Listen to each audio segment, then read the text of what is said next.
Now, with iPadOS 14 or iOS 14 on your phone, Apple really made some changes to the Control Center to make it more responsive and more valuable. And so the Control Center is what you get when you go to the upper right-hand corner of your iPad and swipe down. Now, these options sometimes contain other things underneath them. So, for example, my Wi-Fi, if I press and hold down on the Wi-Fi symbol, it'll actually open up and it shows you a few different things in here. So I can see that I have my Bluetooth settings, my Wi-Fi settings, and AirDrop. I can press and hold on my Wi-Fi setting, and it'll go a step further and shows me my available Wi-Fi networks. And even from here, if I needed to, I could jump right to the Wi-Fi settings in my settings app if I needed to. Same as with AirDrop, I press and hold, and as doing that, it gives me my AirDrop option to control who can AirDrop to it. And then same thing by pressing and holding on Bluetooth to show me what devices are connected. So I have more options by pressing and holding long on certain things. Now, the other thing I can do with this Control Center is I can actually customize it to make it meet my needs. And I can do that in my Settings app. So if I open up my Settings app, there's an option in here for Control Center. And this is where you can control which things are in your Settings app and which things aren't.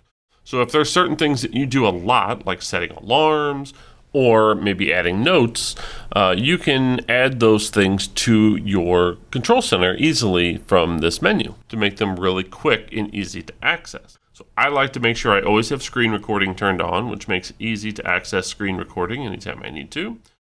And one of my new ones that's a favorite is one called Music Recognition. This uses something called Shazam. Shazam was probably the first app I ever installed on my very first iPhone back in the day, and it allows you to recognize songs that are playing.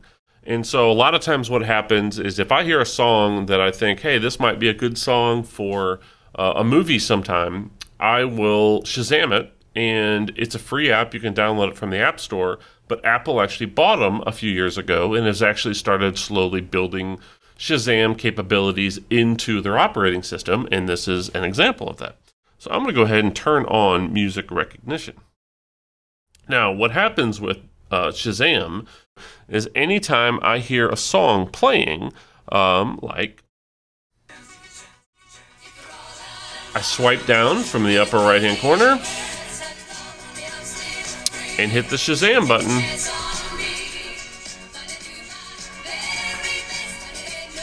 and it automatically tells me who sings that song. And when I actually click on that notification, it will actually take me to the web and show me the lyrics. I can actually access it from Apple Music if I want to, and so on. Now, if you have the Shazam app, you can actually have it make a playlist automatically. So anytime you Shazam a song, you can actually have it add it to a playlist in your iTunes library. And that's what I do to keep track of all the songs I may want to use in a movie sometimes. So if I need to find some music to go along with the movie, that's one of the first places I'll hit, because anytime I hear a song on the radio or something that may be a possible movie song down the road, I do a quick Shazam, and boom, it's instantly added a preview of it to my iTunes albums. Those are a few ways that you can use the Control Center to customize and control what things you do on your mobile devices.